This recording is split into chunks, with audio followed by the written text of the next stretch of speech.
அன்புமிக்க சகோதர சகோதரிகளே, தூய மறை நிகழ்வுகளை தகுதியான முறையில் கொண்டாட நமது பாவங்களை ஏற்றுக்கொள்வோம்.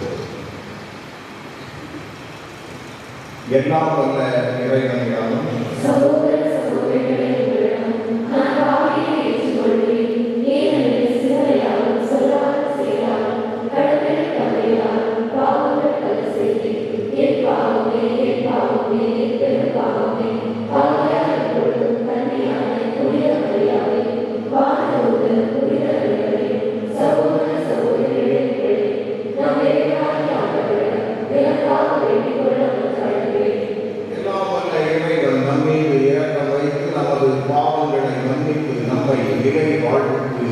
அழைத்துச் செல்வாராக.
Yeah.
யாரை நான் அனுப்புவேன்? யாரை நான் அனுப்புவேன்?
அக்காலத்தில் பெருந்திரளான மக்கள் இயேசுவோடு சென்று கொண்டிருந்தனர்.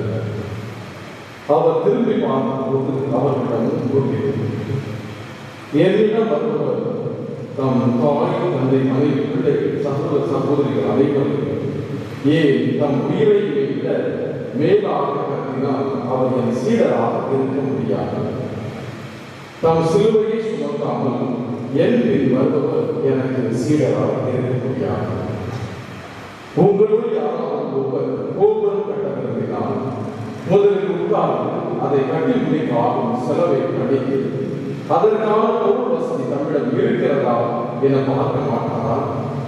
இல்லாவிட்டால் அதற்கு அடித்தளம் விட்ட பிறகு அவர் கட்டி முடிக்க இயலாமல் இருப்பதை பார்த்து யாவரும் ஏளனமாக இம்மனிதன் கட்டத் தொடங்கினான், ஆனால் முடிக்க இயலவில்லை என்பார்களே. வேறு ஒரு அரசோடு போருக்கு போகும் அரசர் ஒருவர் 20,000 பேர்கள் தமக்கு எதிராக வருபவரை 10,000 பேரை கொண்டு எதிர்க்க முடியும் என்று முதலில் உட்கார்ந்து சிந்தித்து பார்க்க மாட்டாரா? எதிர்க்க முடியாதே. அவர் தொலைவில் இருக்கும் போதே தூதரை அனுப்பி அமைதிக்கான வழியை தேட மாட்டாரா? அப்படியே உங்களுள் தம் உடமையை எல்லாம் விட்டுவிடாதவன் என் சீடராய் இருக்க முடியாது.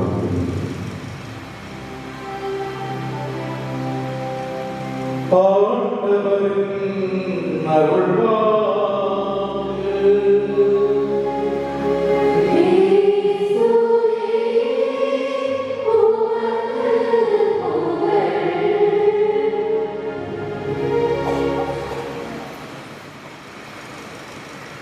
ஒரு நாள் மழையாது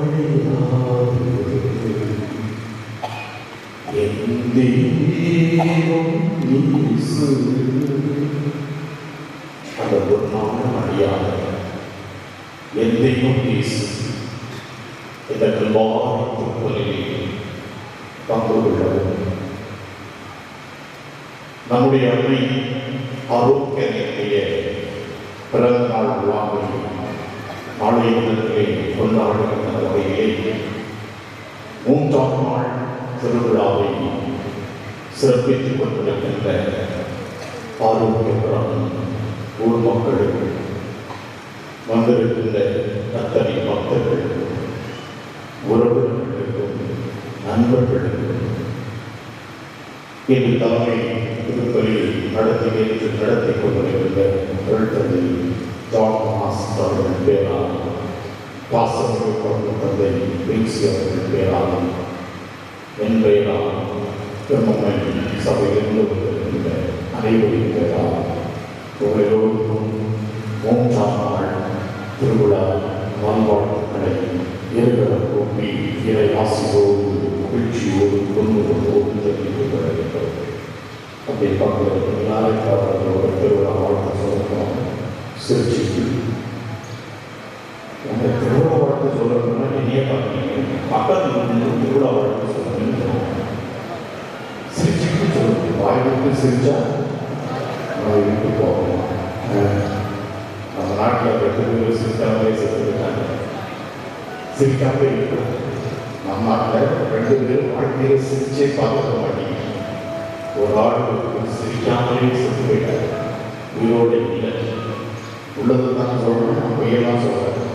ஒரு ஆள் சிரிக்காமலே வாழ்க்கையில செத்து போயிட்டார். யார் தெரியுமா? தெரியுமா?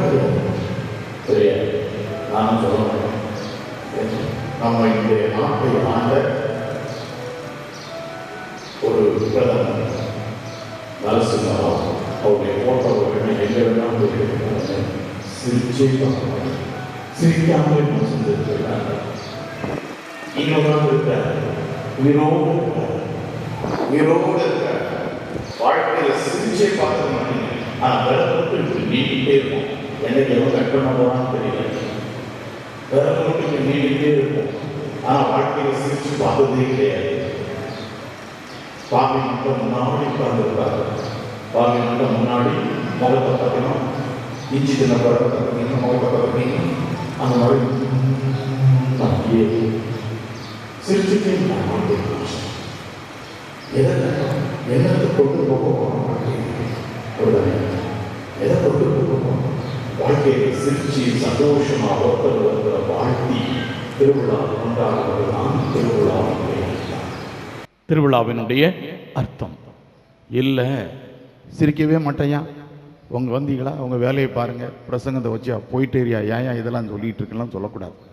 வாழ்க்கையில் ஒவ்வொரு மனிதனும் மகிழ்ச்சியோடு சந்தோஷமாக வாழ வேண்டும் என்பது கடவுளுடைய விருப்பம். எனவேதான் கடவுள் தெளிவாக சொன்னார், உன் துக்கம் சந்தோஷமாய் மாறும். உன் துக்கம் சந்தோஷமாய் மாறும். அந்த துக்கத்தை, துயரத்தை, கண்ணீரை துடைப்பதற்காகத்தான் இயேசு தன்னையே உணவாக தந்திருக்கிறார். தன்னையே உணவாக தந்திருக்கிறார். எனவே இன்றைய சிந்தனைக்கு கொடுக்கப்பட்டிருக்கின்ற தலைப்பு, குழந்தைகளை நேசித்து தன்னையே உணவாக தந்த இறைவனை நேசிப்போம். தன்னையே உணவாக தந்து அந்த இறைவனை நேசிப்போம் என்று. அதோடு சேர்ந்து 6 பிள்ளைகள், நம்முடைய பாசமிகு குழந்தைகள் முதலாக கடவுளுடைய திருவிருந்தை, உடலை உண்ணப் போகிறார்கள். அதுக்கு தானே வந்திருக்கிறீங்க? அதுக்கு தானே வந்திருக்கிறீங்க. சில பேர் எதுக்கு வந்தோம்னே தெரியல. ஏன்னா உட்காந்து மெழுகுதிரியை பிடிச்சிட்டு அங்கங்கே ஆட்டிகிட்டு இருக்கிறது. அம்புதாசன் பரிசாயி போடும் பொழுது நமக்கெல்லாம் சொல்லி கொடுத்துருக்குறாங்க. சின்ன பிள்ளையா இருக்கும் பொழுது மறைக்கல்வி ஆசிரியர்களை கோவிச்சிக்க கூடாது. நமக்கெல்லாம் சின்ன பிள்ளைகளை சொல்லி கொடுத்துருக்காங்க.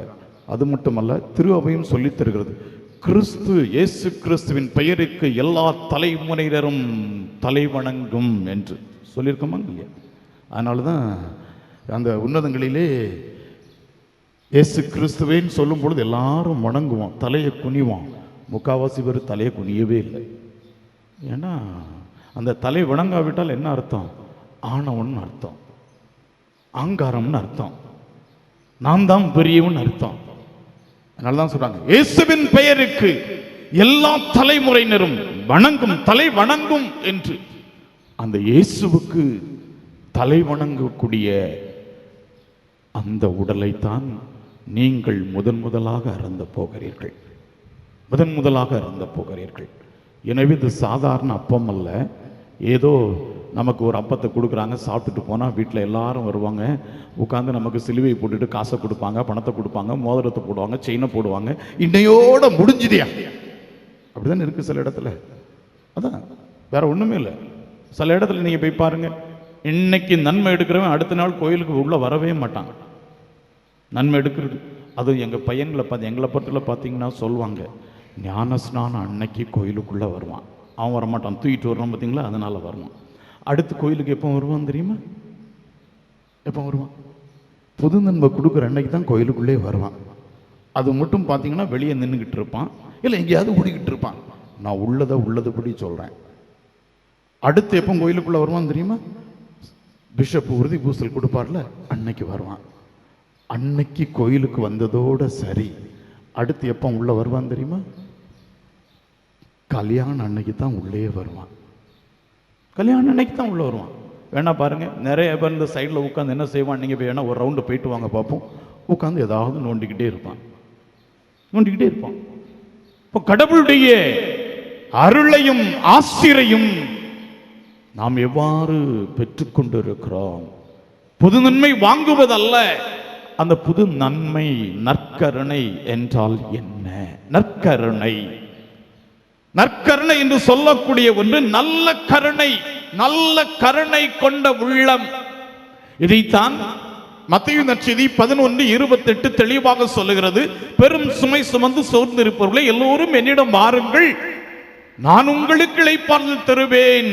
தொடர்ந்து படிக்கின்ற பொழுது, நான் கனிவும் மனத்தாழ்ச்சியும் உள்ளவன். நல்ல உள்ளம், கருணை உள்ளம். இன்று முதல் நீங்கள் கருணை உள்ளம் கொண்டவர்களாக, நல்ல மனதுடையவர்களாக, நல்லதை செய்யக்கூடிய பிள்ளைகளாக, கடவுளுக்கு உகந்த பிள்ளைகளாக வாழ கடவுள் உங்களுடைய உள்ளங்களிலே எழுந்தருளப் போகிறார். நல்லா மனசுல வச்சுக்கோங்க. ஏதோ நல்ல டெக்கரேஷன் பண்ணிட்டு வந்திருக்கிறேன்னா இல்லை, கடவுள் உங்களுடைய உள்ளங்களிலே எழுந்தருளி நீங்கள் செய்யக்கூடிய ஒவ்வொரு காரியமும் நன்மை நிறைந்த காரியங்களாக, நல்ல காரியங்களாக, பிறருக்கு உதவக்கூடிய காரியங்களாக மாற்றுவதற்கு நீங்கள் உங்களையே வாழ வழி செய்ய வேண்டும். இதைத்தான் திருத்துதர் பணி 10ஆம் அதிகாரம் 38வது வசனம் தெளிவாக சொல்லும். கடவுள் இயேசு கிறிஸ்துவின் மீது தூய ஆவியின் அருளை பொழிந்தருளியதால், கடவுள் அவரோடு இருந்த காரணத்தினால் அவர் சென்ற இடமெல்லாம் அலகைகளை விரட்டி அடித்துக் கொண்டு நன்மையை செய்து கொண்டு சென்றார். எனவேதான் இந்த நற்கருணைக்கு இன்னொரு பெயர் இருக்கிறது, நன்மை. புது நன்மை சொல்றோமா இல்லையா? புது நன்மை. கடவுள் புதிய புதிய நன்மைகளை உன் வழியாக, என் வழியாக, நம் வழியாக கடவுள் புதிய நன்மைகளை செய்து கொண்டே இருக்கிறார். எனவேதான் நன்மை செய்வதற்காக நாம் அழைக்கப்பட்டிருக்கிறோம் என்பதை நாம் மறந்துவிடக்கூடாது. எனவே இந்த முதலாக கடவுளுடைய திருவிருந்தை உட்கொள்ள போகின்ற உங்களுக்கும் எங்களுடைய மனமார்ந்த வாழ்த்துக்களையும் பாராட்டுதல்களையும் உடைய பெற்றோர்களோடும் ஊர் பொதுமக்களோடும் அருள் தந்தைகளோடும் சேர்ந்து உங்களுக்கு வாழ்த்துதலை தெரிவித்துக் கொள்கின்றேன். இந்த நற்கருணையை பல பேர் தங்களுடைய வாழ்க்கையிலே உணர்ந்திருக்கிறார்கள், சாதாரணமாக உணரவில்லை. வாழ்க்கை பவுலடியார் சொல்வது போல, வாழ்வது நான் அல்ல, என்னில் கிறிஸ்து வாழுகின்றார் என்பதை பல பேர் வாழ்க்கையிலே உணர்ந்திருக்கிறார்கள், நாமும் உணர்ந்திருக்கிறோம். உங்க எல்லாருக்கும் ஒரே ஒரு கேள்வி. முதலாக சந்திர மண்டலத்திற்கு, விண்வெளிக்கு சென்றது யார்? முதலாக விண்வெளிக்கு சென்றது யார்? யார்? புதுசா இப்போ ஒரு படம் வந்துச்சு, ரஜினிகாந்த் படம். என்ன படம்? என்ன படம் சொல்லுங்க? என்ன படம் வந்துச்சு? கூலி தானே வந்துச்சு. அப்போ முதலாக விண்வெளி களத்துக்கு சென்றது யார்? 1969 ஆண்டு கலிபோர்னியா நாட்டிலே கஜகஸ்தான் என்ற விண்வெளி களமானது செலுத்தப்பட்டது. அந்த விண்வெளி களத்திலே முதலாக இறங்கியவர் யார்? Neil Armstrong. ஆனா இன்னைக்கு கொஞ்ச நாளைக்கு முன்னாடி பேப்பர்ல வந்துச்சு, ஆம்ஸ்ட்ராங்குக்கு முன்னாடியே ஒரு ஆள் விண்வெளி களத்துக்கு சென்று விட்டார். படிச்சீங்களா? பேப்பர்ல படிச்சீங்களா? அது ஒரு அமைச்சர் சொன்னார், அனுரு தாக்கர் சொன்னார், விண்வெளி களத்திற்கு முதலாக சென்றது நெயில் ஆம்ஸ்ட்ராங்காக இருக்க முடியாது. அது யாராக இருக்க முடியும்? நீங்களே யோசித்துக்கங்க. யாராக இருக்க முடியும்? எப்படியெல்லாம் சொல்றாங்க. ஆனால் அந்த நெயில் ஆம்ஸ்ட்ராங் விண்வெளி களத்திற்கு செல்வதற்கு முன்பாக, பயணம் செய்வதற்கு முன்பாக பங்கு தந்தையிடம் செல்லுகிறார். ஃபாதர், நான் விண்வெளி களத்திற்கு செல்ல போகிறேன், என்னை நீங்கள் ஆசீர்வதித்து அனுப்புங்கள் என்று சொன்ன உடனே அந்த பங்கு தந்தை நேரடியாக கோயிலுக்குள் ஓடி வந்து நற்கருணை பேழையை திறந்து அந்த நற்கருணை பேழையிலிருந்து பல அப்பங்களை, நன்மைகளை எடுத்து ஒரு பாத்திரத்திலே வைத்துக் கொண்டு நெயில் ஆம்ஸ்ட்ராங்கிடம் கொடுத்து விட்டு சொல்வார், நீங்கள் செல்லுகின்ற பொழுது இந்த கடவுளுடைய திருவுடலை எடுத்து செல்லுங்கள், இவர் உங்களுடைய வழிக்கு துணையாக, வழித்துணையாக இருப்பார் என்று, உங்களுக்கு பாதுகாப்பாக அரணாக இருப்பார் என்று சொல்கிறார். அவரும் இந்த நற்கருணையை எடுத்துக்கொண்டு விண்வெளி களத்திற்கு சென்று அங்கே கால் ஊன்றிய உடனே அந்த நற்கருணையை, கடவுளுடைய திருவுடலை தன் கைகளிலே ஏற்றி விட்டு தாவீது நடனமாடி பாடியது போல இந்த நற்கருணை நாதர் எனக்கு வழித்துணையாக இருந்து எங்களை பாதுகாத்து முதலாக இதோ இந்த சந்திரமண்டலத்திலே கால் நோண்டு செய்த அந்த மாபெரும் கிருபையை எண்ணி கடவுளுக்கு நன்றி செலுத்துகிறேன் என்று பாடினார். எனவே நற்கருணை என்பது சாதாரணமானது அல்ல. கடவுள் தம்மையை உணவாக தந்த ஒன்று. இரண்டாவதாக, இயேசுவினுடைய தலைவராக இருந்த அருள் தந்தை அருப்பை அவர்கள், அவர் ஒரு மருத்துவ மாணவன். இந்த மருத்துவ மாணவன் தன்னுடைய குடும்பத்தோடு லூர்து நகருக்கு செல்லுகிறார். லூர்து நகருக்கு சென்ற பொழுது அங்கே கால் ஊனமுற்றவர்கள், உடல் ஊனமற்றவர்கள், எழும்பி நடக்க முடியாதவர்கள் எல்லோரையும் அங்கே வைத்திருக்கிறார்கள். இந்த லூர்து நகரிலே திருப்பலி முடிந்தவுடனே நற்கருணையை எடுத்துக்கொண்டு அந்த நோயாளிகளை நோக்கி வலம் வருமாறு. அப்பொழுது வலம் வருகின்ற பொழுது படுக்கையாக இருந்த அந்த ஒரு மனிதர் இந்த நற்கருணை வந்தவுடன் அவரை சுற்றியிருந்த ஒரு குடும்பத்தினார், ஆண்டவரே இவரை தொட்டு குணமாக்கும் என்று அவர்கள் ஜெபித்த பொழுது அங்கே படுத்து கிடந்த, ஊனமாய் படுத்து கிடந்த ஒரு மனிதன் எழுப்பி கடவுளை போற்றினான் என்று கண்கூடாக கண்ட காட்சி அந்த மருத்துவ மாணவனால் நம்பவே முடியவில்லை. எப்படி இது நடக்கும், எப்படி இது நடக்கும் என்று சொல்லி மருத்துவ மாணவன் தன்னுடைய மனதை மாற்றி ஒரு குருவாக மாறுகிறான். அப்படி என்றால் இந்த நற்கருணையில் ஏதோ ஒரு சக்தி இருக்கிறது, இந்த நற்கருணையில் ஏதோ ஒரு ஆற்றல் இருக்கிறது, இந்த நற்கருணையில் ஏதோ ஒரு அனுபவம் இருக்கிறது என்பதை அதை நான் அனுபவிக்க வேண்டும் என்று அந்த அருப்பே அருள் தந்தையாக மாறுகிறார். அவர் குருவாகி பல ஆண்டுகள் கழித்து ஜப்பானில் இரண்டாம் உலகப் போர், முதல் உலகப் போற நாகசாகி ஹிரோஷிமா குண்டு போட்டாங்கல்ல, முதல் உலகப் போர் தானே. இரண்டாம் உலகப் போர் நாகசாகி ஹிரோஷிமா நகரம் அழிக்கப்பட்டது. அங்கு செல்கிறார் இந்த தந்தை, அனுப்பப்படுகிறார். அங்கு அனுப்பப்பட்டு புற்றூராய் கிடந்த அந்த மக்களை தேடி செல்லுகின்ற பொழுது ஒரு பெண்ணினுடைய கையானது உயரே உயர்ந்து ஃபாதர், தந்தையே என்று அழைக்கின்றார். இவர் ஓடோடி சென்று அந்த பெண்ணிடம் கேட்கிறார், அம்மா உனக்கு தண்ணீர் வேண்டுமா என்று கேட்கிறார். எனக்கு தண்ணீர் வேண்டாம் அருள் தந்தையே, எனக்கு நற்கருணை கொண்டு வந்தீர்களா, எனக்கு கடவுளுடைய நற்கருணையை கொண்டு வந்தீர்களா, இந்த கேள்வியை தான் அந்த பெண்மணி கேட்டாள். ஏனென்றால் நற்கருணை நம்முடைய உடலுக்கு ஆற்றலையும் வல்லமையையும் தருகின்றவர். நம்முடைய சமுதாயத்திற்கு கொலம்போ நாட்டிலே துமாக்கோ என்ற இடத்திலே 1969ஆம் ஆண்டு சுனாமி வந்தது. சுனாமி, அடுத்த சுனாமி பெரும் கடலாக எழுப்பி வருகிறது என்று மக்கள் எல்லோரும் அலறியடித்து ஓடிக்கொண்டு வருகின்ற பொழுது பங்கு தந்தையிடையே செல்கிறார்கள். பங்கு தந்தை ஒன்றுமே பேசவில்லை. எழும்பி கோயிலுக்குள் செல்கிறார். திவ்ய நற்கரையை எடுத்து வைக்கிறார். ஆலயத்தின் முன்பாக மக்கள் ஜெபித்து விட்டு அந்த நற்கரையை தூக்கி கொண்டு கடல் பக்கமாக நடந்து செல்கிறார். ஓங்கி எழுப்பி வந்த அந்த கடலானது பின்னோக்கி சென்றது. சுனாமி அற்று போய்விட்டது. அந்த அளவிற்கு நற்கருணை கடவுள் அங்கே தன்னை அங்கே எழுந்தருளி இருக்கிறார் என்பதைத்தான் ஒவ்வொருவரும் உணர வேண்டும். எனவேதான் சொன்னேன், இது சாதாரணமான அப்பம் அல்ல, கடவுளுடைய திருவுடலாக மாற்றப்பட்டிருக்கிறது. அந்த திருவுடலை ஒவ்வொரு நாளும் நாம் உட்கொண்டிருக்கிறோம். எனவேதான் கடவுள் சொல்லுகிறார், குழந்தைகளை நேசித்து தன்னையே உணவாக நமக்கு தருகிறார். அப்படி என்றால் என்ன அர்த்தம்?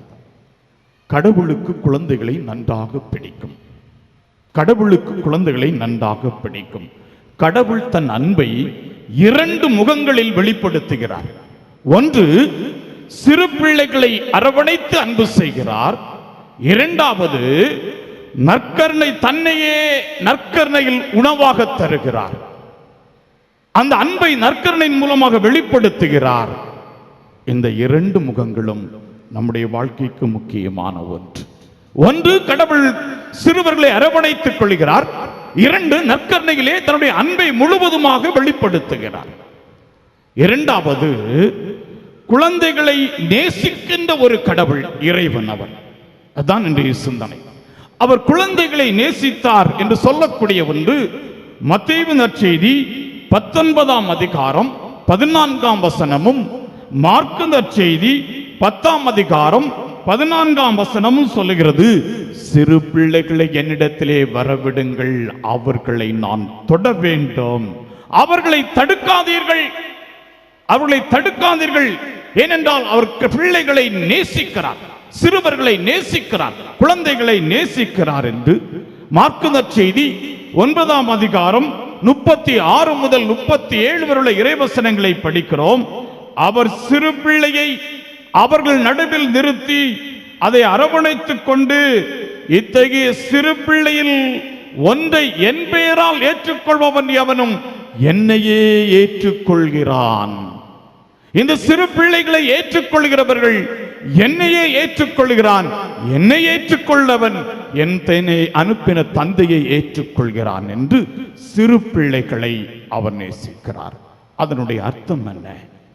எதற்காக அவர் சிறு பிள்ளைகளை நேசிக்கிறார் என்று பார்க்கின்ற பொழுது, குழந்தைகளுடைய ஒரு தூய்மையான எண்ணம், கள்ளம் கபடமற்ற ஒரு மனநிலை, எளிமையான ஒரு சிந்தனை, கடவுள் மீது வைத்திருக்கிற நம்பிக்கை. எந்த ஒரு குழந்தையும் யார் அழைத்தாலும் போய்விடும், ஆனால் ஒரு நிமிடத்திலே அது தாயை மட்டும் நம்பித்தான் திரும்பி செல்லும். அதே போன்று குழந்தைகள் கடவுள் மீது வைத்திருக்கிற கள்ளம் கபடமற்ற ஒரு நம்பிக்கை, இந்த மூன்றும் இந்த உலகத்தில் விண்ணுலகத்தை அடைய வேண்டும் என்றால், பரலோக அந்த விண்ணுலகத்தை அடைய வேண்டும் என்றால், நாமும் எளிமையான ஒரு வாழ்க்கையையும் தூய்மையான சிந்தனையையும் கடவுளுடைய நம்பிக்கையையும் நாம் இறுக பற்றிக் கொள்ள வேண்டும் என்பதைத்தான் கடவுள் தன்னை குழந்தைகளை நேசித்த இறைவன் என்று சொல்லப்படுகிறது. மூன்றாவதாக, தன்னையே உணவாக தந்த இறைவன். குழந்தைகளை நேசித்து தன்னையே உணவாக தந்த இறைவன்.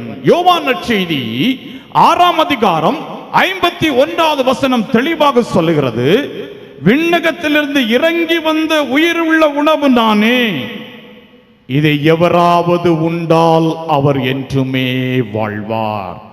என் தசையை நான் உணவாக கொடுக்கிறேன், என் தசையை நான் உணவாக கொடுக்கிறேன், அதுவும் உலகு வாழ்வதற்காகவே கொடுக்கிறேன்.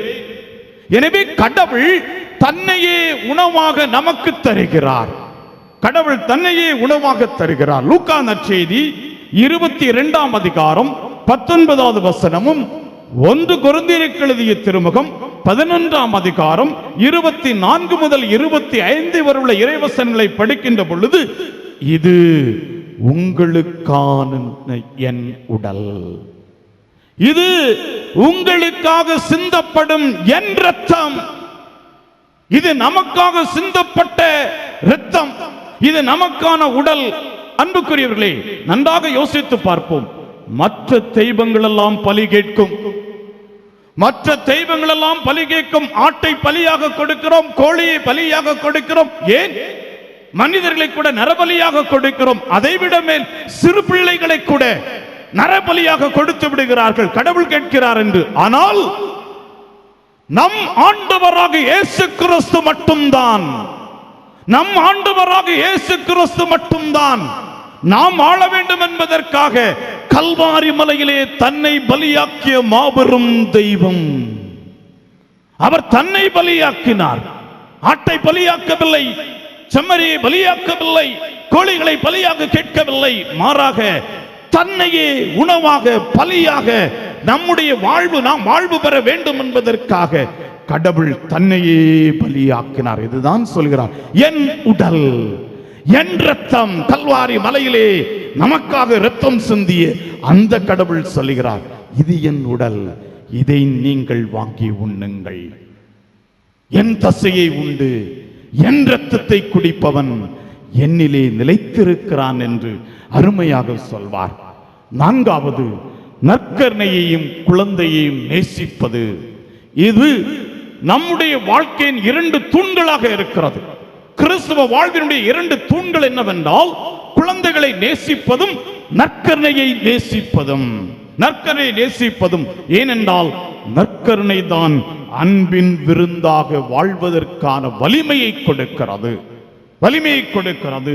இதைத்தான் பிலிப்பியருக்கு எழுதிய திருமுகம் 4ஆம் அதிகாரம் 13வது வசனம் தெளிவாக சொல்கிறது. பவுலடியார் சொல்வார், எனக்கு வலுவூட்டுகிறவரின் துணையை கொண்டு எனக்கு எதையும் செய்யும் ஆற்றல் இருக்கிறது.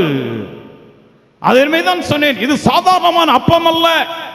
எனக்கு வலுவூட்டுகிறவரின் துணையை கொண்டு எனக்கு எதையும் செய்யும் ஆற்றல் இருக்கிறது என்று சொல்லக்கூடிய அந்த இறை வார்த்தை, அந்த கடவுளுடைய உடல் எவ்வளவு மேன்மையானது, எவ்வளவு மேன்மையானது. எனவே என் அன்புக்குரிய குழந்தைகளே, நீங்கள் உண்ணப்போவது ஏதோ சாதாரணமான அப்பம் அல்ல. கடவுளுடைய உடல்ல உங்களுக்கு கொடுக்கப்படுகிறது. அவர் உங்களுக்கு வலுவூட்டி உங்களுக்கு எதையும் செய்யும் ஆற்றலை கடவுள் இன்று உங்களுக்கு கொடுத்து கொண்டே இருப்பார் என்பதை குழந்தைகளாக நீங்களும் நாமும் மறந்துவிடக்கூடாது. குழந்தைகளுடைய பசி, துன்பம், அன்பு, ஏக்கம் இவை அனைத்தும் நற்கருணையில் பகிர்வால் வெளிப்படுத்தப்படுகிறது. நம்முடைய வாழ்க்கையின் நடைமுறைகளை எப்படி இருக்கிறது என்று சற்று சிந்தித்து பாருங்கள். இவை அனைத்து நம்முடைய வாழ்க்கை நடைமுறையில் எப்படி இருக்கிறது? குடும்பங்களில், திரு அவையில், சமுதாயத்தில் பிள்ளைகளை அன்போடு அரவணைத்து ஏற்றுக்கொள்ளுகிறோமா? உடைய பிள்ளைகளை அன்போடு அரவணைத்து ஏற்றுக்கொள்கிறோமா? நற்கருணை திருவிருந்தில் பங்கு கொண்டு அன்பின் சாட்சிகளாக நம்முடைய வாழ்க்கை மாறுகிறதா? அல்லது குழந்தைகளைப் போன்று தூய்மையான எண்ணம் உடையவர்களாக, கள்ளம் கபடமற்ற மனதுடையவர்களாக நாம் வாழ்ந்து கொண்டு எல்லோரையும் நேசிக்கிறோமா? ரோமேயருக்கு எழுதிய திருமுகம் 12ஆம் அதிகாரம் 9வது வசனம் தெளிவாக சொல்லும், உங்கள் அன்பு கள்ளம் கபடமற்றதாக இருப்பதாக. உங்களுடைய அன்பு கள்ளம் கபடமற்றதாக இருப்பதாக. தீமையை வெறுத்து நன்மையை பற்றி கொள்ளுங்கள். எனவேதான் நன்மை, புது நன்மை. தீமையை வெறுத்து இன்று முதல் நீங்கள் தீமையை வெறுத்து நன்மை செய்வதற்காக கடவுள் உங்களுடைய உள்ளங்களிலே எழுந்தருளப் போகிறார் என்பதை குழந்தைகளே மறந்து விடாதீர்கள். நீங்கள் நன்மை செய்வதற்காக, நல்லது செய்வதற்காக நற்கருணையில் தன்னையே அவர் உணவாக கொடுத்திருக்கிறார். புனித மதர் தெரேசா ஒவ்வொரு நாளும் தனக்கும் தன்னுடைய சபையை சார்ந்தவர்களுக்கும் சொன்ன செய்தி, 1 மணி நேரமாவது நற்கருணையின் முன்பாக நீங்கள் அமர்ந்து ஜபிக்க வேண்டும் என்று. எங்களுடைய சபையை நிறுவிய புனித அந்தோனி மரியா கிளாரட் சொல்வார், அவருக்கு திருவையானது ஒரு தனி வரத்தை கொடுத்திருந்தது. அவர் தன்னுடைய அங்கியினுடைய அந்த பாக்கெட்டிலே வைத்து நற்கருணை எடுத்து சென்று எங்கும் நற்செய்தியை பரப்பலாம் என்று திரு அவை அவருக்கு ஒரு அனுமதியை கொடுத்து, எதற்கென்றால் உணர்ந்திருந்தார், நற்கருணை எனக்கு வலுவூட்டுகின்ற ஒன்று, சக்தியை கொடுக்கின்ற ஒன்று, ஆற்றலை கொடுக்கின்ற ஒன்று. நமக்கு என்ன ஆற்றலை கொடுக்குது? ஒண்ணுமே இல்லை. சொல்றேன், காலையில எழும்பினோடனே என்ன செய்வோம்? வீட்டில் அம்மா ஒரு கப்பு ஹார்லிக்ஸ், அவன் ஹார்லிக்ஸை குடிச்சிட்டு என்ன சொல்றான்? I am Horlicks bye. Horlicks குடிச்சிட்டு வந்து அடுத்து ஒரு கப்பு போனிட்டா கொடுப்பீங்க. போனிட்டா குடிச்சோன்னு அது என்ன சொல்லுது? I am Bournvita girl. ஒரு கப்பு போனிட்டா குடிச்சோன்னு போனிட்டா கேர்ள். அடுத்து ஒருத்தன் என்ன குடிக்கும்? பூஸ்ட் குடிக்கும். அவன் சொல்றான், Boost is the secret of my energy. இந்த பூஸ்டுக்கு முதல்ல அட்வர்டைஸ்மெண்ட் கொடுத்தது யாரு? சச்சின் டெண்டுல்கர். 2வது கொடுத்தது யாரு? விராட் கோலி. 3வது கொடுத்தது யாரு? இவன் ஒரு ஆளா கொடுத்துக்கிட்டே இருக்கான். இதுல ஒரு பையன் கூட அந்த பூஸ்டை டேஸ்ட் பார்த்துருக்கவே மாட்டான். ஏன்னா அவன் குடிக்கிற தண்ணீரோ, ஒரு பாக்கெட்டு தண்ணீரோ ஒரு 15,000 ரூபாய்க்கு மேல. இந்த 5 ரூபா பூஸ்டை டேஸ்ட் பண்ணியிருப்பான். ஹார்லிக்ஸ் குடித்தால் ஹார்லிக்ஸ் வாயாக மாறுகின்ற பொழுது, போனிட்டா குடித்தால் போனிட்டா கேளாக மாறுகின்ற பொழுது கடவுளுடைய திருவுடலை உள்கொள்கின்றது. பவுலடியார் சொல்வார் அல்லவா, வாழ்வது நான் அல்ல, என்னில் கிறிஸ்து வாழுகின்றார். எனக்கு வலுவூட்டுகிறவரின் துணையை கொண்டு எனக்கு எதையும் செய்யும் ஆற்றல் இருக்கிறது. கடவுளை உள்கொள்ளுகின்ற பொழுது அந்த ஆற்றல் சக்தி தானாக வந்துவிடும். எனவேதான் கடவுள் சொல்கிறார், நீங்கள் இந்த நற்கனையை உள்கொள்ளுகின்ற பொழுது நீயாக அல்ல, மாறாக நான் உன்னிலே வாழ்ந்து கொண்டிருக்கிறேன். என் அன்புமிக்க சகோதர சகோதரிகளே, ஒரு தாய் தனக்கு உணவில்லை என்றாலும் பரவாயில்லை, அதை தன்னுடைய பிள்ளைக்குத்தான் முதலில் ஊட்டுவாள். எனவேதான் யோவான் 10:10 தெளிவாக சொல்கிறது. ஆண்டவர் இயேசு சொல்லுகின்ற அருமையான வார்த்தை, ஆடுகள் வாழ்வு பெறும் பொருட்டு, அதுவும் நிறைவாழ்வு பெறும் பொருட்டு தன்னையே உங்களுக்கு கொடுத்திருக்கிறார், நமக்கு கொடுத்திருக்கிறார், நிறைவாழ்வு பெறும் பொருட்டு. எனவேதான் நாம் அனைவரும் கடவுளை நம்முடைய உள்ளத்திலே ஏற்று வாழுகின்ற பொழுது குழந்தைகளை அன்பு செய்து இயேசுவை போல நாமும் வாழ கற்றுக்கொள்வோம். தன்னையே உணவாக தந்த அந்த இயேசுவை போல நாமும் நம்மையே பிறருக்கு பகிர்ந்து கொடுக்கின்ற பொழுது மனித நேயங்கள் அங்கே வளர்த்தெடுக்கப்படுகிறது. அப்பொழுது விண்ணுலக ஆட்சியை நாமும் பெற்றுக்கொள்ளுவோம். எனவே அன்புமிக்க குழந்தைகளே, குழந்தையை நேசித்த அந்த கடவுள் உங்களிடத்திலே சொல்லுகிறார் என்று குழந்தைகளே, தன்னுடைய நண்பர்களுடன் அன்பாக பேசி பழகுகிறீர்களா?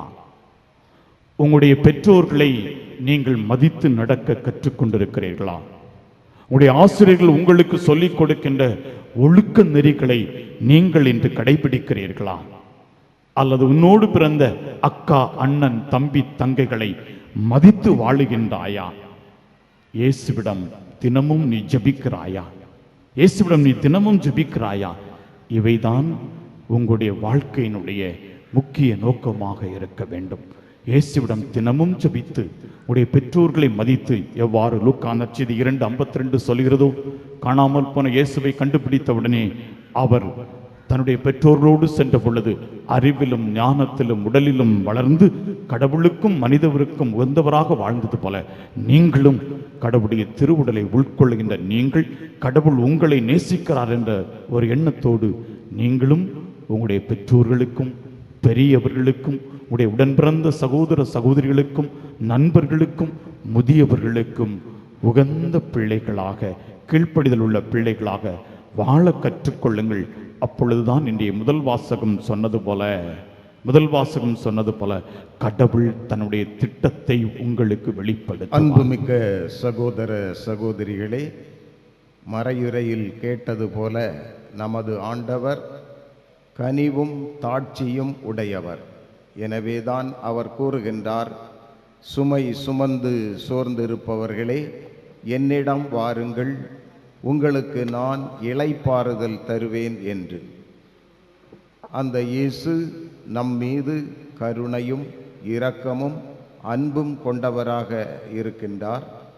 நமது கஷ்டங்களை நஷ்டங்களை அறிந்தவராக இருக்கின்றார். அந்த துயரங்களை துடைப்பதற்கு இருகரம் விரித்தவராக நிற்கின்றார். எனவே நம் ஆண்டவர் இயேசுவின் வழியாக நமது மன்றாட்டுக்களை உரிமையோடும் பக்தியோடும் எல்லாம் வல்ல தந்தையாம் இறைவனிடம் சமர்ப்பிப்போம்.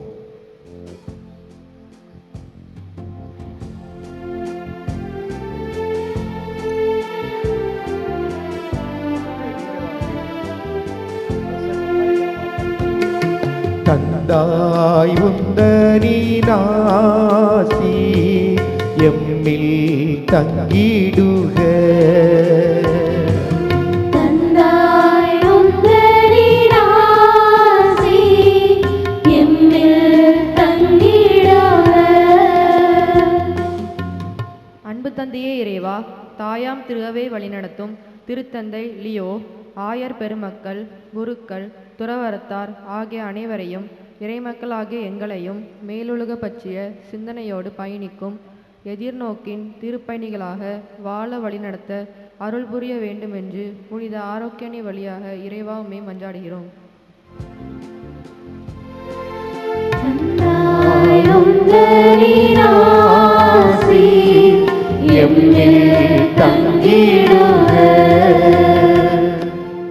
அமைதியின் தெய்வமே இறைவா, நம் இறைவனும் ஆண்டவருமானவர் உலகெங்கும் திரு அவைக்கு அமைதியும் ஒற்றுமையும் பாதுகாப்பும் அளித்து காக்க வேண்டும் எனவும், நாம் கலக்கமின்றி அமைதியான வாழ்வு நடத்தி எல்லாம் வல்ல இறை தந்தையை மாட்சிப்படுத்த அருள் புரிய வேண்டும் என்று புனித ஆரோக்கியனை வழியாக இறைவா உம்மை மன்றாடுகிறோம்.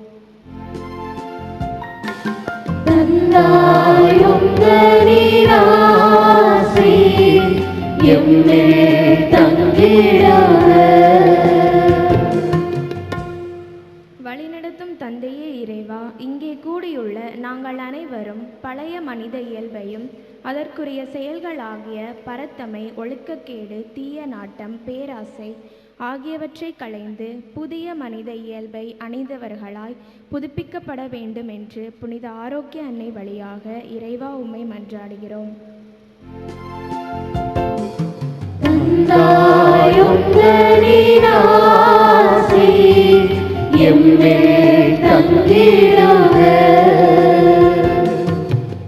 ஆறுதலின் தெய்வமே இறைவா, பலவிதமான நோயினால் அவதிப்படும் அனைவரையும் உமது மலர்பாதம் தருகின்றோம்.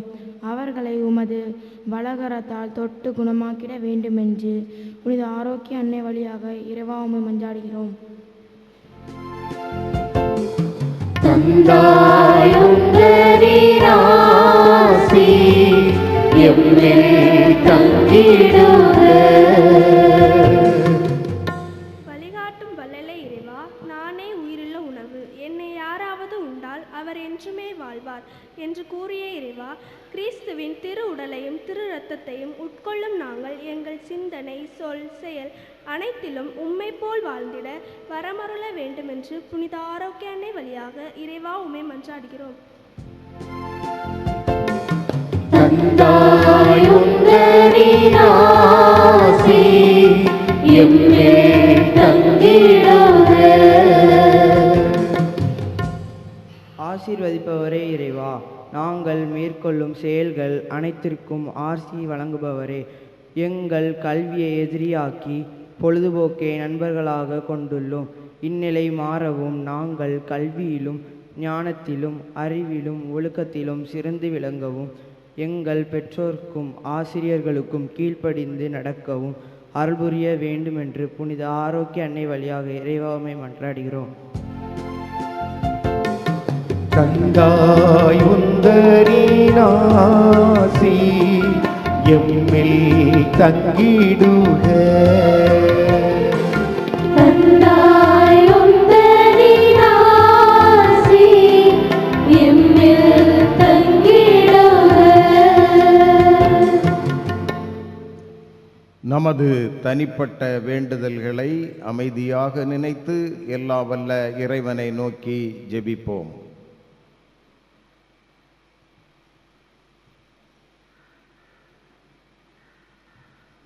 எங்கள் அன்பு தந்தையே இறைவா, உமது பிள்ளைகளாகிய நாங்கள் பல்வேறு மன்றாட்டுக்களை உமது திரு சந்நிதானத்திலே எடுத்து வைத்தோம்.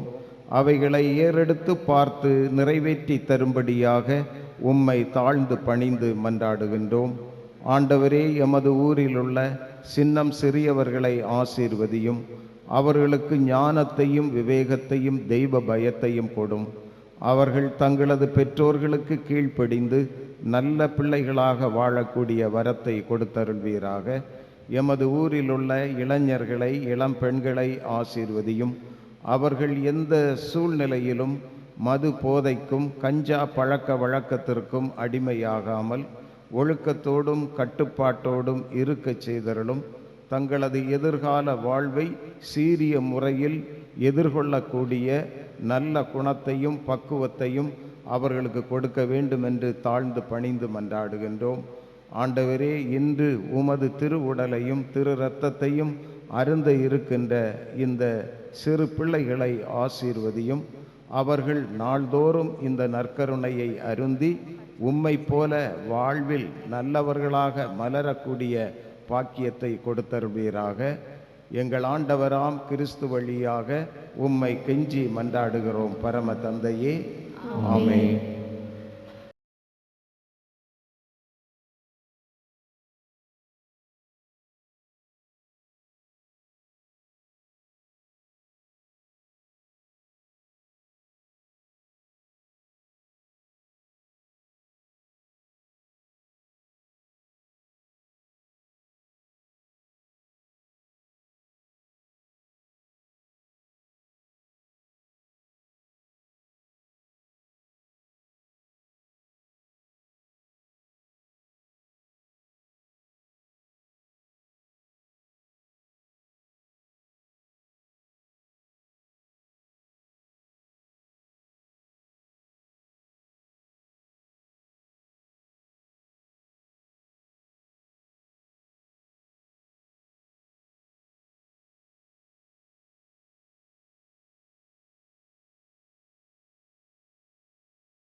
என்னை வெண்ணிறப்பமாய் தந்தே என்னுடல் உன்னுடலாகிடவே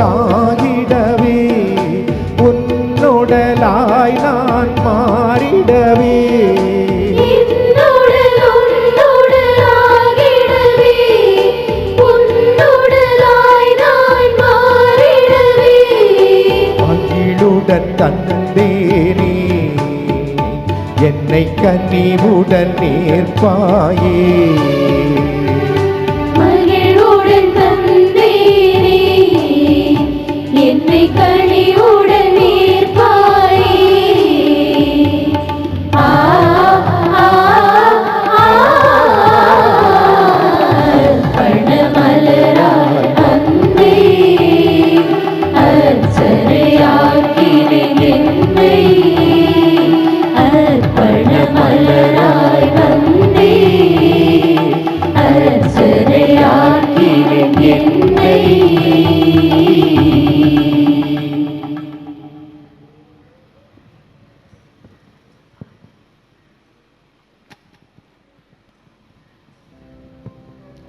சகோதர சகோதரிகளே, என்னுடையதும் உங்களுடையதுமான இப்பலிப்பொருள் எல்லாம் வல்ல தந்தையாம் இறைவனுக்கு ஏற்புடையது ஆகும்படி ஜெபியுங்கள். ஆண்டவர் தமது பெயரின் புகழ்ச்சிக்காகவும் மாட்சிக்காகவும் நமது நன்மைக்காகவும் புனித திரு அவை அனைத்து நலனுக்காகவும் உமது கையிலிருந்து இப்பலியை ஏற்றுக்கொள்வாராக.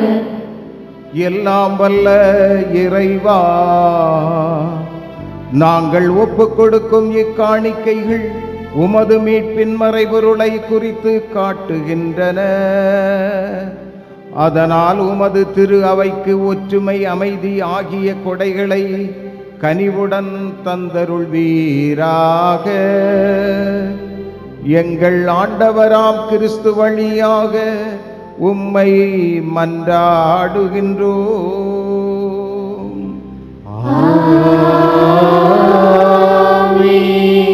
ஆண்டவர் உங்களோடு இருப்பாராக.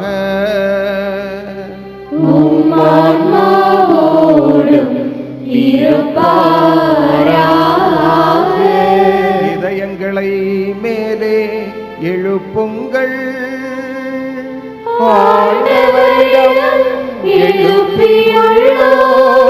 நம் இறைவனாகிய ஆண்டவருக்கு நன்றி கூறுவோம்.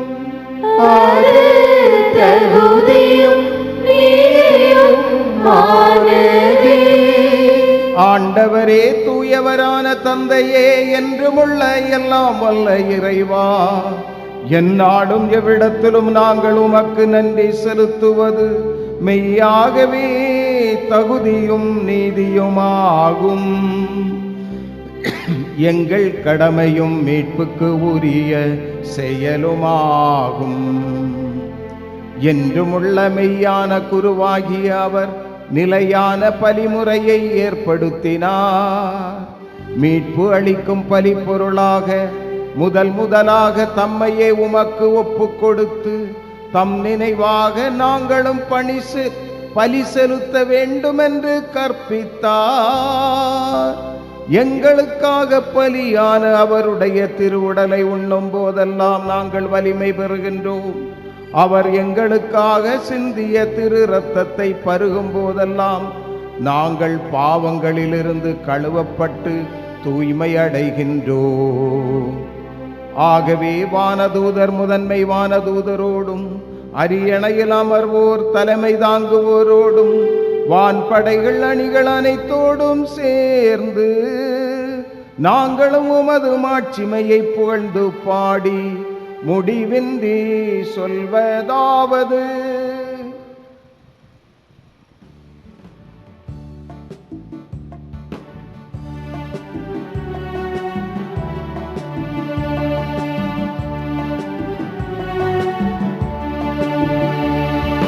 தூயவர் தூயவர் தூயவர் தூயவர் தூயவர் தூயவர் வான்படைகளின் கடவுளாம் ஆண்டவர். தூயவர் தூயவர் தூயவர் விண்ணகமும் மண்ண விண்ணகமும் உமது ஆட்சியால் நிறைந்துள்ளன. உன்னதங்களில் உன்னதங்களிலே ஓசன்னா ஓசன்னா உன்னதங்களில் ஓசன்னா ஓசன்னா, ஓசன்னா, உன்னதங்களிலே ஓசன்னா ஓசன்னா உன்னதங்களிலே ஓசன்னா, ஓசன்னா, தூயவர், தூயவர், தூயவர், தூயவர், தூயவர், தூயவர்.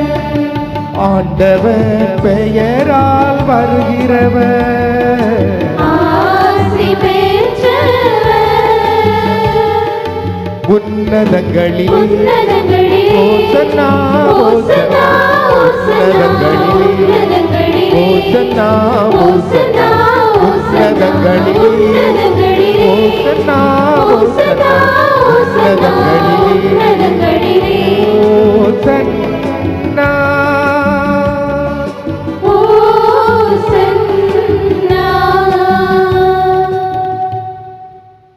ஆண்டவரே, நீர் மெய்யாகவே தூயவர், தூய்மை அனைத்துக்கும் ஊற்று. ஆகவே உம்முடைய ஆவியை பொழிந்து இக்காணிக்கைகளை தூய்மைப்படுத்த உம்மை வேண்டுகின்றோம். இவ்வாறு எங்கள் ஆண்டவர் இயேசு கிறிஸ்துவின் உடலும் இரத்தமுமாக எங்களுக்கு இவை மார்வனவாக. அவர் பாடுபட உளம் கனிந்து தம்மை கையளித்த போது அப்பத்தை எடுத்து நன்றி செலுத்தி கூறியதாவது: அனைவரும் இதிலிருந்து பெற்று உண்ணுங்கள், ஏனெனில் இது உங்களுக்காக கையளிக்கப்படும் என் உடல்.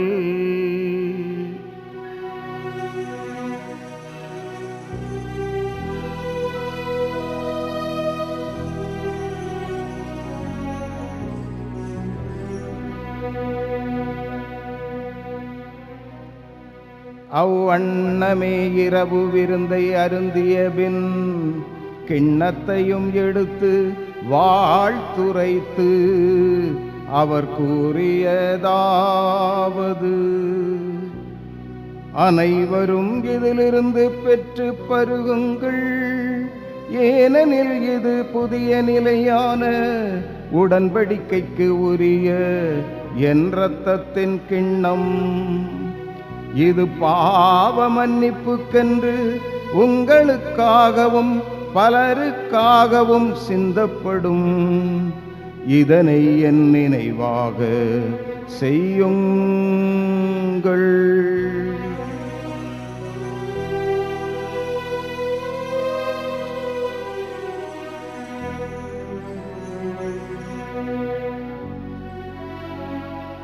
நம்பிக்கையின் மறைபொருள். ஆண்டவரே, நீர் வருமளவும் உமது இறப்பினை அறிக்கையிடுகின்றோம், உமது உயிர்ப்பினையும் எடுத்துரைக்கின்றோம். ஆகவே ஆண்டவரே, நாங்கள் கிறிஸ்துவின் இறப்பினையும் உயிர்ப்பினையும் நினைவு கூர்ந்து வாழ்வு தரும் அப்பத்தையும் மீட்பளிக்கும் கிண்ணத்தையும் உமக்கு ஒப்புக் கொடுக்கின்றோம். உம் திருமுன் நின்று உமக்கு ஊழியம் புரிய தகுந்தவர்கள் என எங்களை ஏற்றுக்கொண்டீர். எனவே உமக்கு நன்றி செலுத்துகிறோம். மேலும் கிறிஸ்துவின் உடலிலும் இரத்தத்திலும் பங்கு கொள்ளும் எங்களை தூய ஆவியானவர் ஒன்று சேர்க்க வேண்டும் என உம்மை தாழ்மையுடன் மன்றாடுகின்றோம். ஆண்டவரே, உலகமெங்கும் பரவியிருக்கும் அது திரு அவையை நினைவு கூர்ந்தருளும்.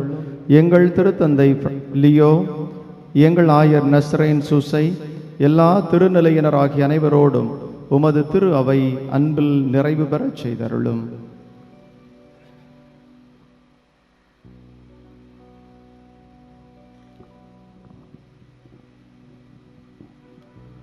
மேலும் உயிர்த்தெழும் எதிர்நோக்குடன் துயில் கொள்ளும் எங்கள் சகோதர சகோதரிகளையும் இறந்தோர் அனைவரையும் இரக்கத்துடன் நினைவுகூர்ந்து உமது திருமுக ஒளியினுள் ஏற்றருளும். எங்கள் அனைவர் மீதும் இரக்கமாயிரும்.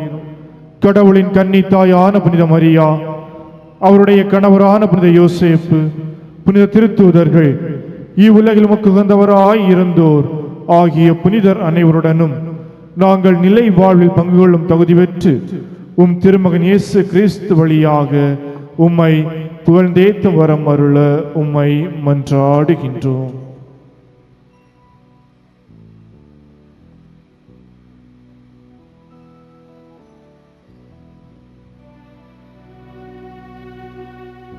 இவர் வழியாக இவரோடு இவரில் எல்லாம் வல்ல இறைவனாகிய தந்தையே, தூய ஆவியானவரின் ஒன்றிப்பில் எல்லா புகழும் ஆட்சியும் என்றென்றும் உமக்கு உரியதே.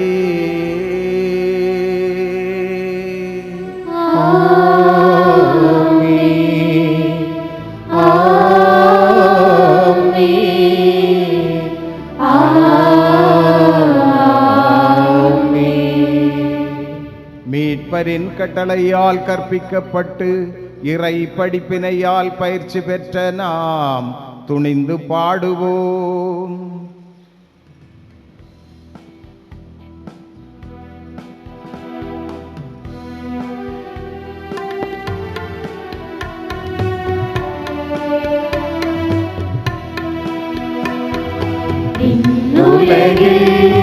இருக்கின்ற எங்கள் தந்தையே, எங்கள் தந்தையே, உமது பெயர் உயர்ந்தென போற்றப் பெறுக, உமது ஆட்சி வருக, உமது திருவுளம் விண்ணுலகில் நிறைவேறுவது போல் மண்ணுலகிலும் நிறைவேறுவதாக. எங்கள் அன்றாட உணவை இன்று எங்களுக்கு அளித்தருளும். எங்களுக்கு எதிராக குற்றம் செய்வோரை நாங்கள் மன்னிப்பது போல் எங்கள் குற்றங்களை மன்னித்தருளும். எங்களை சோதனைக்கு விடாதே, தீமையிலிருந்து ரட்சித்தருளும்.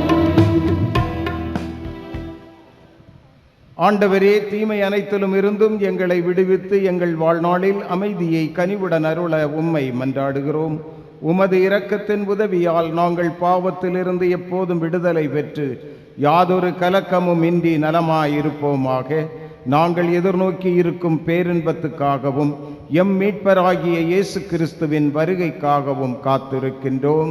ஏனெனில் ஆட்சியும் வல்லமையும் மாட்சியும் என்றென்றும் உமதே. ஆண்டவரே இயேசு கிறிஸ்துவே, அமைதியை உங்களுக்கு விட்டுச் செல்கிறேன், என் அமைதியையே உங்களுக்கு அளிக்கிறேன் என்று உம் திரு தூதர்களுக்கு மொழிந்தீரே.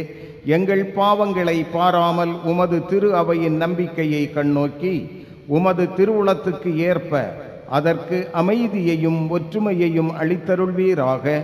என்றென்றும் வாழ்ந்து ஆட்சி செய்கின்றவர் நீரே. ஆமென். ஆண்டவருடைய அமைதி உங்களோடு என்றும் இருப்பதாக. உம் ஆன்மாவோடும் இருப்பதாக. ஒருவருக்கொருவர் கிறிஸ்து இயேசுவின் அமைதியை பகிர்ந்து கொள்வோம். அமைதி.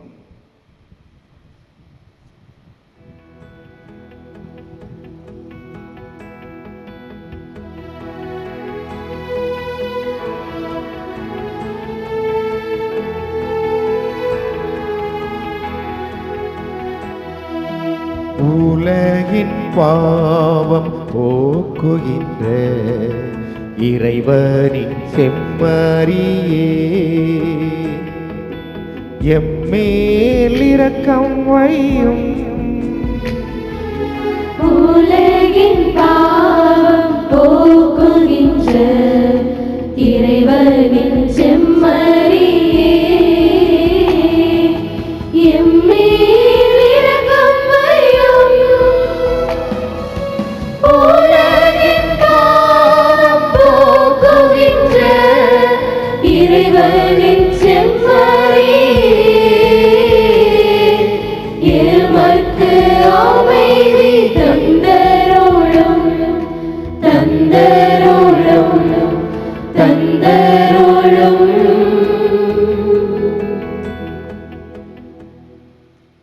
இதோ இறைவனின் செம்மறி, இதோ உலகின் பாவங்களை போக்குகின்றவர். சென்ற இடமெல்லாம் நன்மையை செய்து கொண்டு சென்றவர், நாமும் பிறருக்கு நன்மை செய்ய வேண்டும் என்று அழைக்கின்றவர். இந்த செம்மறியின் திருவிருந்துக்கு அழைக்க பெற்றோர் பேறு பெற்றோர்.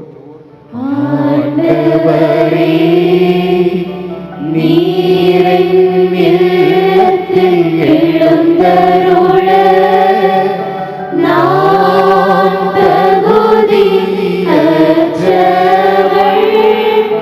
ஆனால் ஒரு வார்த்தை மட்டும் சொல்லியருளும் எனதாத்மா நலமடையும். கிறிஸ்துவின் திருவுடலும் இரத்தமும் என்னை காத்து எனக்கு நித்திய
அம்மையப்பன் முந்த நன்பே நிரந்தரம்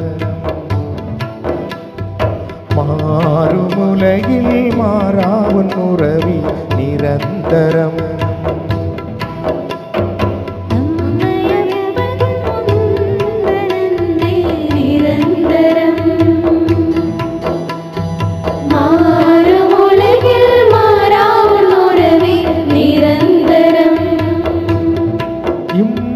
வாழ்வில் மறுமை இருப்பது நிரந்தரம்.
தாயிரன்பு தேய்க்கு இங்கு நிரந்தரம்.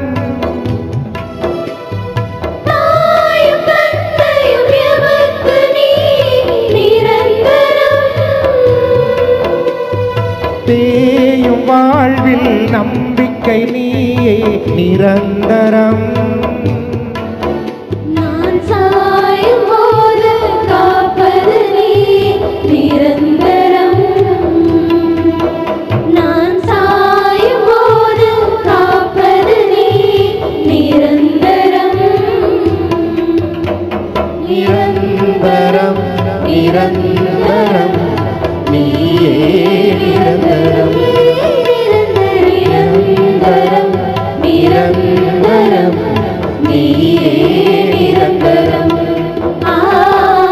அம்மையப்பன் நொந்த நன்றி நிரந்தரம். மாறும் உலகில் மாறா உறவே நிரந்தரம்.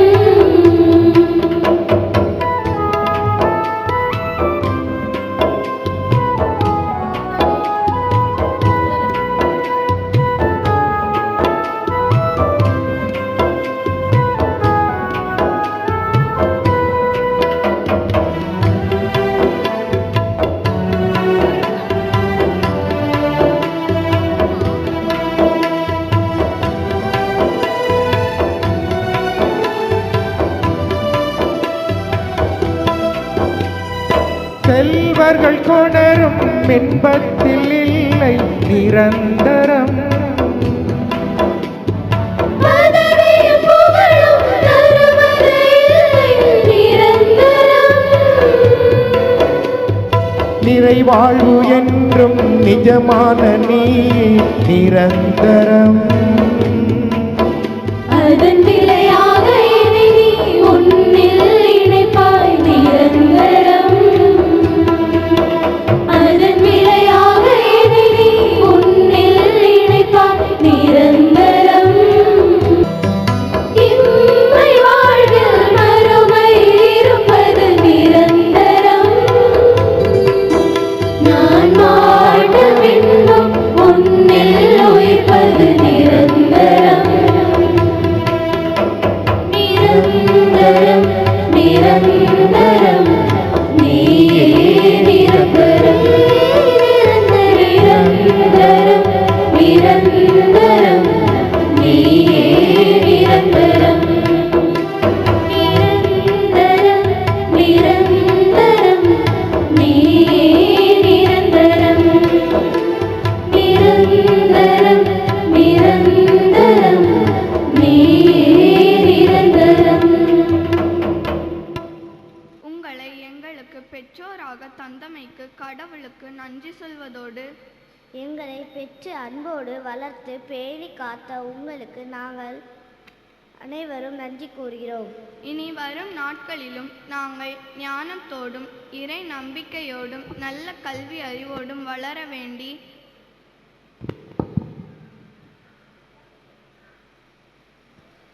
கடவுளிடம் எங்களுக்காக ஜெபிக்க வேண்டி நாங்கள் உங்களை பணிவாக கேட்டுக்கொள்கிறோம்.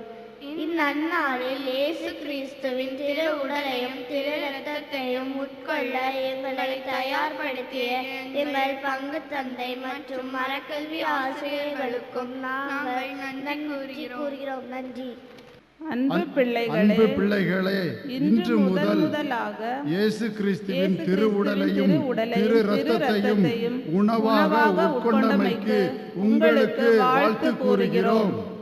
உங்களை எங்களுக்கு பிள்ளைகளாக தந்த எல்லா வல்ல இறைவனுக்கு நன்றி கூறுவதோடு உங்களை நினைத்து நாங்கள் பெருமையும் அடைகிறோம். இனிவரும் நாட்களிலும் நீங்கள் நல்ல ஒழுக்கத்தோடும் கீழ்ப்படிதலோடும் கிறிஸ்துவின் மதிப்பீடுகளை மனதில் சிந்தித்து செயல்பட்டு இனிவரும் நாட்களில் நீங்கள் நல்ல ஒழுக்கத்தோடும் கீழ்ப்படிதலோடும் கிறிஸ்துவின் மதிப்பீடுகளை மனதில் சிந்தித்து செயல்பட்டு பெற்றோருக்கும் பெரியோருக்கும் ஆசிரியர்களுக்கும் கீழ்ப்படிந்து நல்ல பிள்ளைகளாக வாழ உங்களுக்காக நாங்கள் இறைவனிடம் மன்றாடுகிறோம். இறைவனின் இதயத்தில் இன்புறும் பாக்கியசாலிகள் மறைக்கல்வி மன்ற மாணவ மாணவிகள்.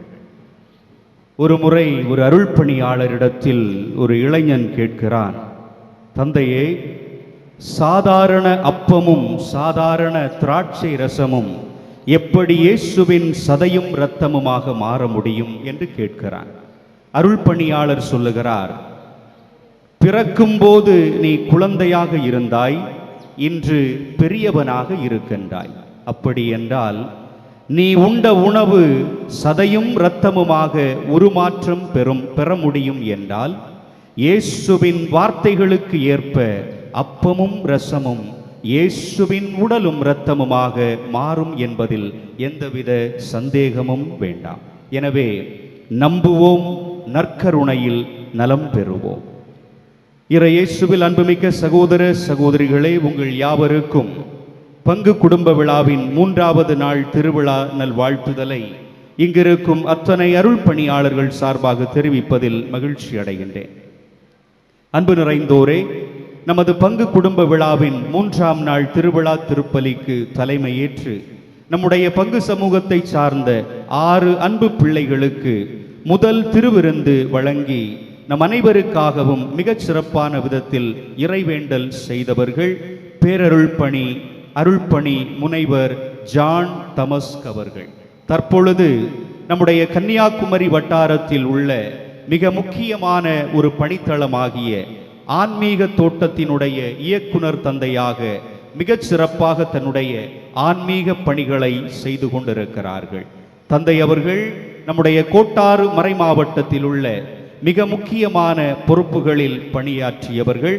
எனது மதிப்புமிக்க பேராசிரியர், நெஞ்சுரம் மிக்கவர், குருக்கள் மீதும் பொதுநிலை இறை மக்கள் மீதும் அதிக அன்பும் அக்கறையும் கொண்டவர், உள்ளதை உள்ளபடி முகத்திற்கு நேராக சொல்லும் துணிச்சல் மிக்கவர், நல்லது செய்தால் தட்டி கொடுப்பார், தவறு செய்தால் சுட்டி காட்டுவார், சிறந்த பயிற்சியாளரும் கூட. இந்த நாளில் நமது அன்பு அழைப்பை ஏற்று நம் அனைவருக்காகவும் பலி ஒப்பு கொடுத்து குழந்தைகளுக்கு முதல் திருவிருந்து வழங்கிய பேரருள் பணி ஜான் தமஸ்க் அவர்களுக்கு நம் அனைவர் சார்பாக நன்றியையும் விழா வாழ்த்துக்களையும் ஜெபங்களையும் புலப்படுத்திக் கொள்ளுகின்றேன்.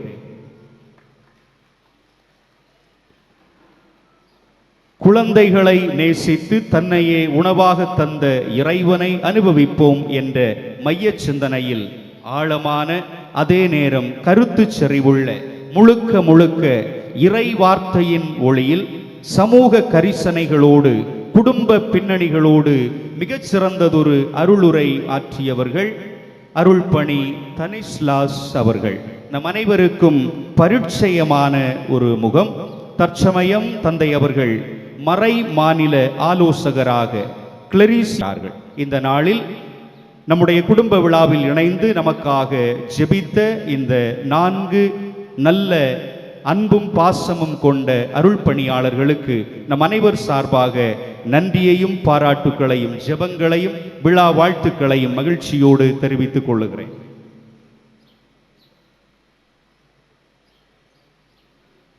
இன்றைய நாள் வழிபாட்டை படைப்பாற்றலோடு ஒருங்கிணைத்து சிறப்பித்துக் கொண்டிருக்கக்கூடியவர்கள் மறைக்கல்வி மன்றம் மற்றும் முதல் திருவிருந்து பெற்ற குழந்தைகள், அவர்களுடைய பெற்றோர்கள்.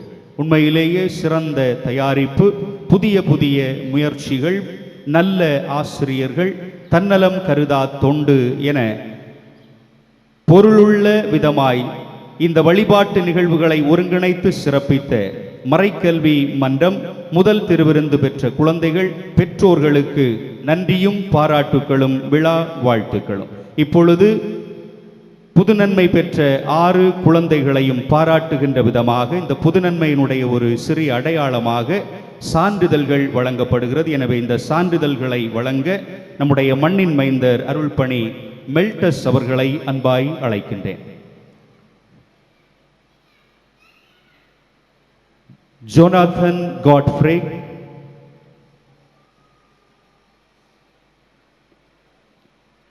சகாய ரிஜோன்,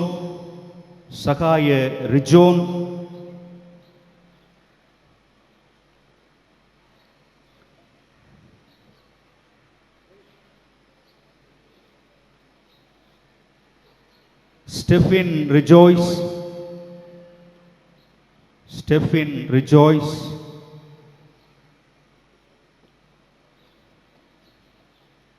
ரிக்சன், ரிக்சன், ரிக்சியா, ரிக்சியா,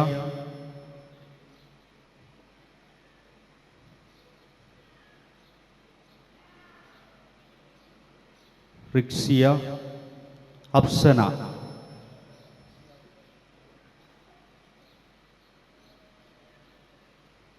இன்றைய நாள் நிகழ்வுகள். இன்று திருப்பலி முடிந்தவுடன் குழந்தைகளுக்கு திருமுழுக்கு வழங்கப்படும். இன்று மாலை 6:30 மணிக்கு மறைக்கல்வி மன்ற ஆண்டு விழா மற்றும் கலை நிகழ்ச்சிகளும் நடைபெறும். நாளைய நாள் நிகழ்வுகள் சரியாக காலை 7:30 மணிக்கு அன்னையினுடைய பிறப்பு பெருவிழா திருப்பலியும் தொழில் மெனக்கெடு. நாளைய நாள் வழிபாட்டு நிகழ்வுகளை ஒருங்கிணைப்பவர்கள் தோழமை சங்கங்கள், ஆண்கள், பெண்கள், சாந்திதான் பெண்கள் இயக்கம் மற்றும் திருமணமாகி வெளியூரில் வாழும் மக்கள்.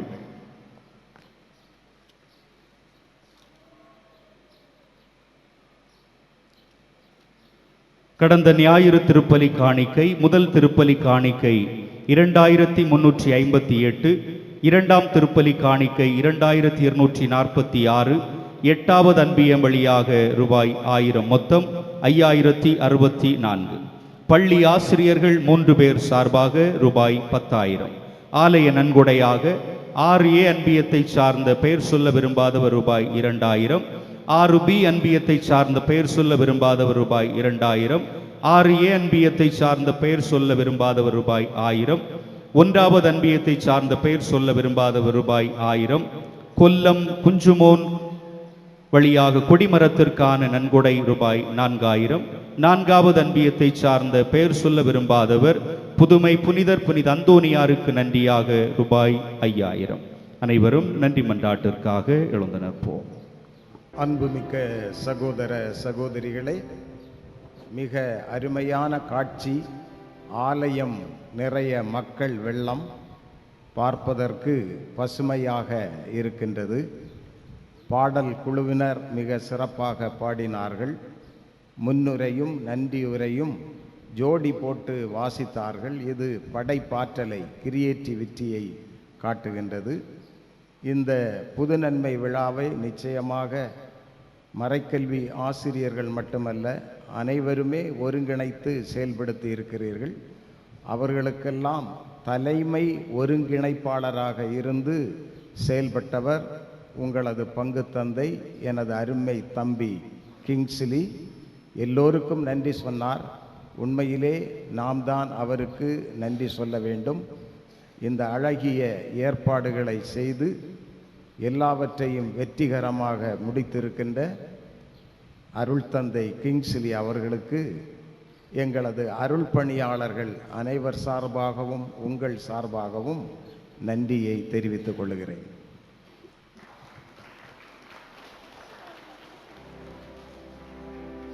ஜெபிப்போமாக. எல்லாம் வல்ல இறைவா,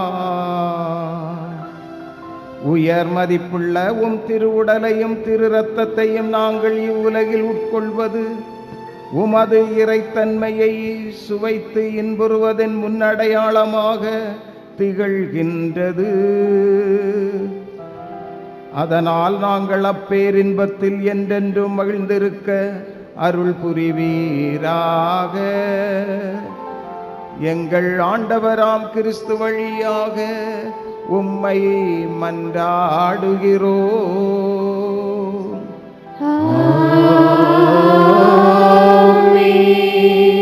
ஆண்டவர் உங்களோடு இருப்பாராக.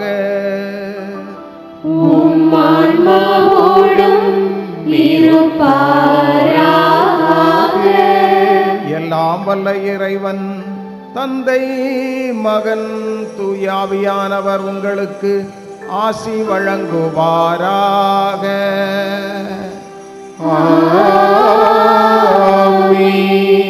சென்று வாழுவோம்.